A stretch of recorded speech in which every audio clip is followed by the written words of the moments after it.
જય સ્વામિનારાયણ.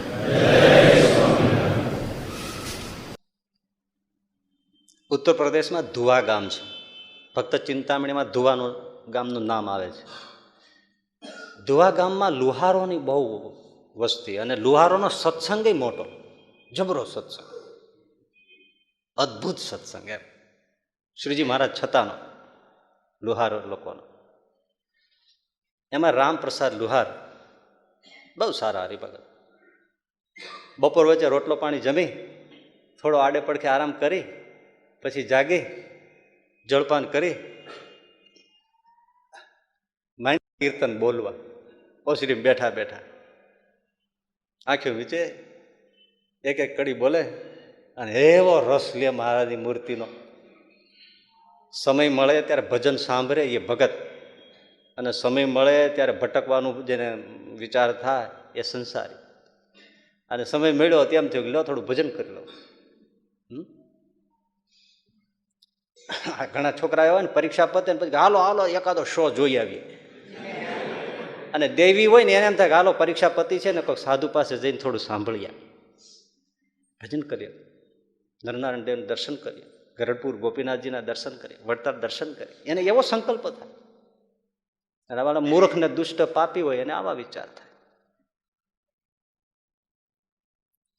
તો સમય મળ્યો બપોરનો એટલે રામપ્રસાદ કીર્તન બોલે છે. તારો ચટક રંગીલો છેડલા બેલા, એવા સરસ આમ કીર્તન લલકારે. એમાં કીર્તન બોલતા હતા પ્રકાશ થયો. જ્યાં સામે જોવે તો 3 છગલા વાળો સહજાનંદ પ્રભુ હાજર થઈ ગયા. સામે ઉભા રામપ્રસાદ એકદમ ઉભા થઈને મેરા દંડો ધબો ધબ કરવા. હે મારા વાલા, આ હા હા હા, ઓ પ્રભુ બેસો બેસો બેસો. પોતાની ઢોલી હતો, બીજું ક્યાં હોય, એટલે હરખું કરી બેહો બેહો બેહો બેહો. મારા બેહી ગયા. ઘરમાં રસોડામાં જઈ સરસ મજાના લોટામાં લઈને જળ આપ્યું. મહારાજે પીધું, દંડવત કર્યા, પગ મીઠા દબાવવા. કેમ છે મહારાજ, તમને સારું થયું? બહુ સરસ, બહુ દયા કરી. થાય જ નહીં તો સ્વાભાવિક છે, એ તો જેને જેને રસ હોય એને જ ખબર પડે. એ સામે બેસી ગયા. મહારાજ શું દાસને આજ્ઞા છે? મહારાજ કે રામપ્રસાદ એક વાત કરવા આવ્યો છું. બોલો ને મહારાજ. 1 મહિનામાં અંગ્રેજ સરકાર આવી જશે, રાજ પલટો થઈ જશે અને આ દેશમાં અંગ્રેજનું શાસન લાગુ પડી જશે.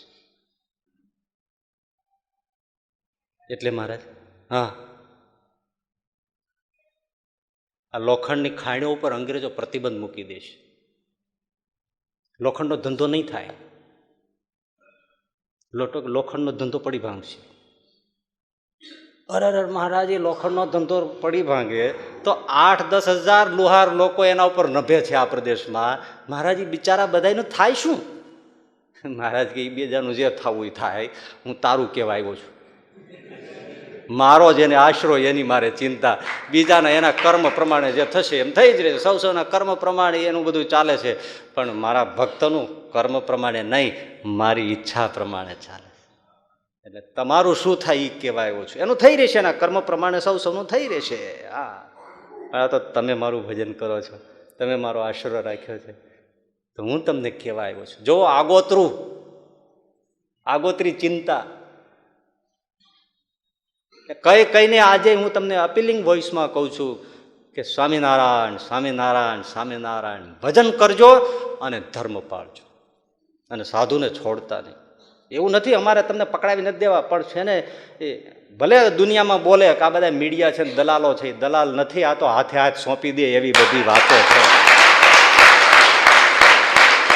એની વાતોમાં ભરમાવું નહીં. બહુ દુનિયાની બહુ બુદ્ધિવાળા છે, ડિગ્રીઓ પર ડિગ્રીઓ, એના ઉપર ડિગ્રીઓ ચડી ગઈ હોય ને, એ ભલે ચડી ગઈ હોય. આ તો આપણા જાત અનુભવ બોલે છે કે જાતે સાધનો કરી કરીને અવળા થઈ જાવ તો કાંઈ ન થાય ને. કોઈ સાચો સાધુ આપણે આમ કહી દે ને તો આપણું ક્ષણમાં કામ પતી જાય.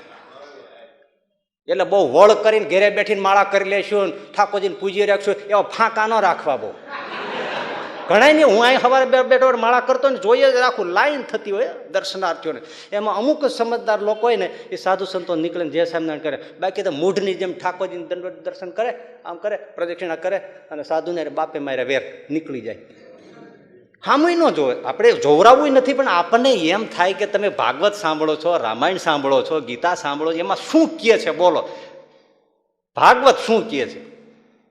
કે હું મારા સંતો ભક્તોની પાછળ પાછળ ફરું છું. કેમ? એની રજ મારા માથે પડી જાય.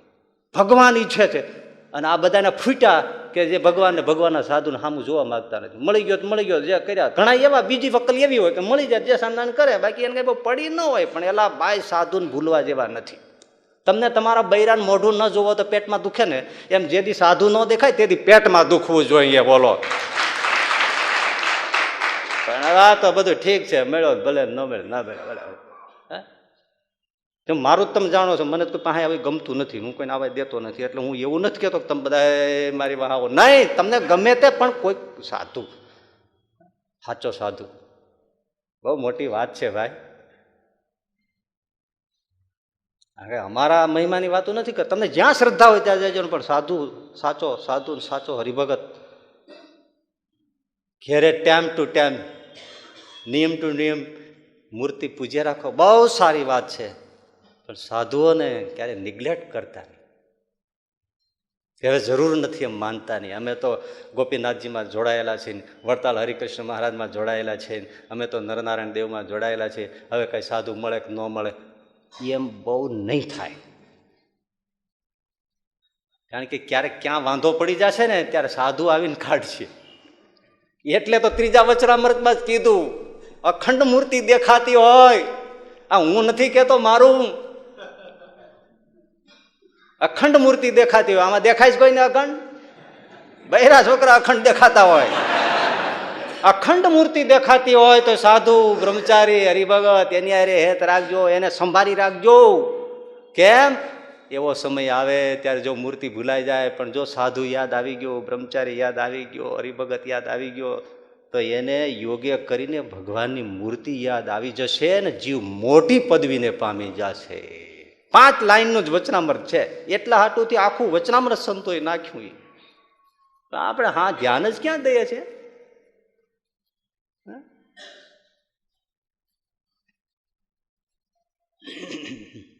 બહુ જાજુ કહેવાય નહીં. ભલે આમ હું અમારે બંડ હાલે, આપણે પાછું એ જોવું પડે ને. પણ એક તો છે જ હોય, આ તો અમારા જાત અનુભવ બોલે છે, સાધુથી જ અમને મળે છે, બાકી મળે નહીં. પછી તમારે જે સમજવું હોય સમજો, એ તો વાત છે જ. ઘણા ન કહેતા એ તો સાધુડિયો ભગત છે, તે એનાથી મોટો કોણ? સાધુડિયો, પેલા સાધુડિયો ભગત થવાય, પછી ભગવાનનો ભગત થવાય. પેલા સાધુડિયો થાવ. સાધુ દીઠો ગમતો ન હોય, અથવા તો મોઢે મોઢે સારું કે પાછળથી આવડી દો તેનો શું ફરક? સમજવા જેવું છે. પણ એક વાત, કોઈ સાધુડિયા હરિભગત હોય ને એને તમે મળીને પૂછી લો, એને જેટલું હૈયામાં ટાઢું હોય છે ને એવું બીજાને નહીં હોય. આ તમે લખી રાખો. હા, એને હૈયે જેટલું ટાઢું હોય એટલું બીજા નહીં હોય. બહુ મોટી વાત છે આ. હરી હરી જાજુ ના કહેવાય. પણ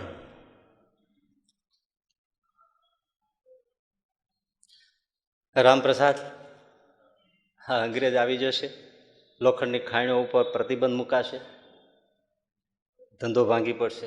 અરે રે મહારાજ, બધાનું નહીં, તમારું છે ને, હું તમને કહું, બીજાનું કર્મ પ્રમાણે થશે. તમારે છે ને ધંધો બદલી નાખો. બોલો ને મહારાજ, શું કરું? આ લુહારી કામ મૂકી દો ને સુથારી કામ કરો. અરે અરે મહારાજ, હવે આ બે વિપરીત કહેવાય.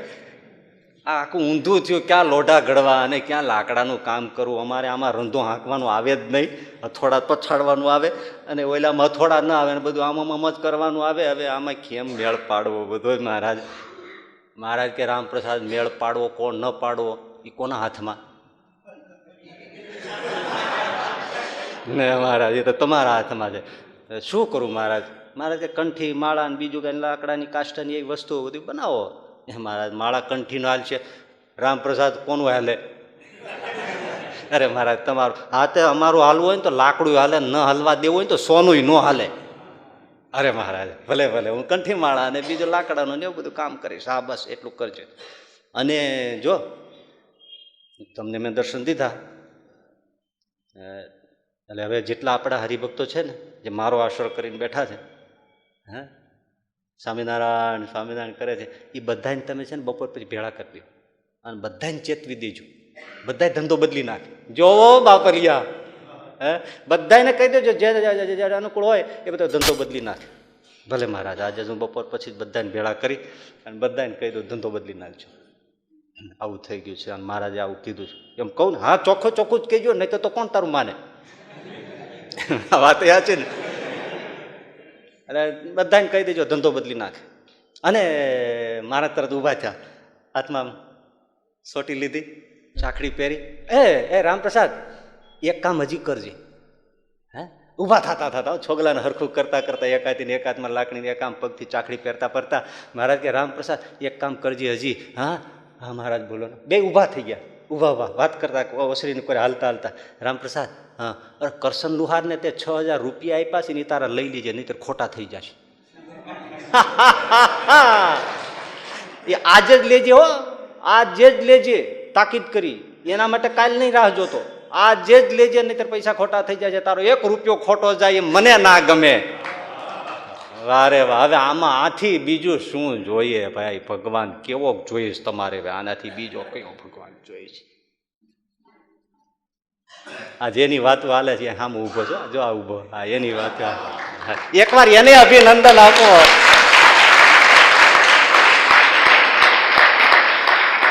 એ આવ્યા હતા રામપ્રસાદ પાસે, હા આવ્યા હતા. હા, અને અત્યારે સાંભળે છે, જો આમાં બેઠા બેઠા આ બધું સાંભળે છે. એમ કે છે સાચી વાત છે. હા, આ મારો દીકરો કે છે એ સાચી વાત છે. હા, સાચી વાત છે. હું જ આવ્યો હતો રામપ્રસાદ પાસે. હા હા, મેં જ કીધું તું ધંધો બદલી નાખજે ને 6,000 લઈ લેજે, મેં જ કીધું તું. જો એ કે છે, સંભળાય છે તમને? હા, ભલે મહારાજ કહી દઉં. અને ભગવાન અદૃશ્ય થયા. બપોર પછી બધાને ભેળા કર્યા. આવી રીતનું થયું છે, ધંધો બદલી નાખજો. ભલે ભલે. પણ રામપ્રસાદમાં સહજાનંદ સ્વામીએ પ્રવેશ કર્યો અને હરિભક્તોને બધાને રામપ્રસાદ કહેવા મળ્યા. તમે કાપડનું કરજો, તમે ખેતીનું કરજો, તમે ઓલું ભાડાનું કામ કરજો, તમે પેલું કામ કરજો. રામપ્રસાદ એમાં રહીને સહજાન થઈ મીંડા કહેવા બધાને. અને માણસ જેને જેવું સેટ આવે એવું તરત કહી દેલો એટલે હા પડી જાય ને. એ રામપ્રસાદને ખબર ન પણ અંદર સહજાન સ્વામી મીંડા બોલવા. અને બધાને સમજાવી દીધું. અને એ જ જમાનામાં બધા જ આપણા હરિભક્તોને શ્રીજી મહારાજે ઉગારી લીધા. માટે અખંડ રોજી હરિના હાથમાં વાલો મારો જુએ છે વિચારી. દેવા વાળો નથી દુબળો અને ભગવાન નથી રે ભિખારી. એજી માટે અખંડ રોજી હરિના હાથમાં. અરે 9 મહિના માતાના ઉદરમાં રહ્યા.